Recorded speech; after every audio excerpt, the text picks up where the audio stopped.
What's up, YouTube? Prepper556 here. What I'm holding in my hand is a rifle that my father had when he was a kid, and he decided to hand it down to me to keep it in the family. I went to go visit him the other day in New York when we had the whole snowstorm and power failure because we had no power, and neither did he. I wanted to make sure he was alright. When I was down there, he thought it was a good time, I guess, to give me the rifle. I thought that was really cool. And I forgot all about it, actually. I shot it when I was a real young kid and kind of slipped my mind that he even had it. So I decided to show you what I got.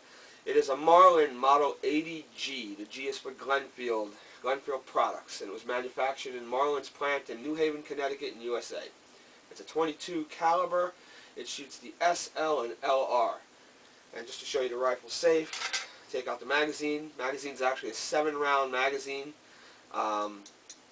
I found on the internet where I can get a couple more of these actually, and they have the new plastic fowler instead of a metal fowler. So this one's a little rusted up, but it could be fixed. So just to show you it's safe. That was empty. The chamber is empty, and safe direction, and nothing in the barrel. So I decided. Well, let me start with this. The barrel, the actual wood on the buttstock and everything is in really good condition. A little wear where you would grip it with your hand on the finish, and a couple little dents here and there, but you know, that builds character. It was used, but it's in excellent condition. Still got a nice little coat on it of polyurethane, so nice and shiny. And we'll probably put a little oil on there just to make sure, you know, wood oil to make sure it stays that way. But the problem with the rifle is it wasn't really stored correctly.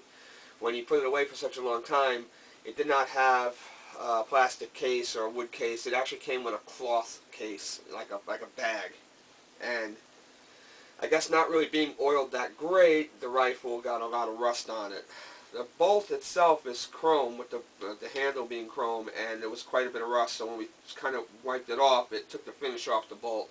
So when I do refinish the rifle, I'm probably going to, you know, just maybe blue or black this out. But the carriage in the barrel itself got quite a bit of rust on it. I don't know if you can really pick it up in the video, but there's rust here. There's rust on the rear sight. Where the model and everything was engraved, there's rust. There's rust all up the barrel, especially around the bead sight and up in the tip here. You can almost feel it starting to pit, so I have to sand that down or get that down to remove that before it starts to actually ruin the metal in any way, other than just being surface rust. But it's a really well-balanced rifle, not very heavy. It's perfect in an SHTF situation if you want to use it for a hunting rifle for small game. Put some hollow points in there, and you can get yourself some squirrel, rabbit, chipmunk, mole, beaver, turkey, all that type of stuff. So it's actually really good. It's also good in my situation I have two young girls, and to promote marksmanship and teach them how to shoot, it's a perfect caliber for that. I'm not going to let them fire something like a 308 or my 5.56 or anything like that. That has a much more recoil. This will also give them a lot more confidence because there's very little recoil, but there's such high velocity rounds that they fly true and straight. So I think it's a perfect weapon for them to, you know, learn on. So I'll keep you updated on the progress as I restore the rifle. I just wanted to show this to you, and I thought it was pretty cool, my father. So it's actually really easy too to remove the bolt. Unlock it, squeeze the trigger, bolt comes right out. So it's an easy rifle to clean. You would just then take your rod and actually just put it down and clean it through. And it's well thought out, and it weighs practically nothing, which I thought was really cool. So when I'm done, I'll probably put a nice 3x9 scope on here. I think that's perfect for a .22. You don't really need anything bigger than that. You're not trying to shoot out a mile with this thing.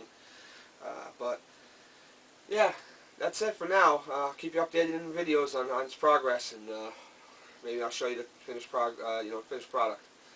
All right, this is Prepper556. I want you to stay safe, keep prepping, keep up the good work. Later, YouTube.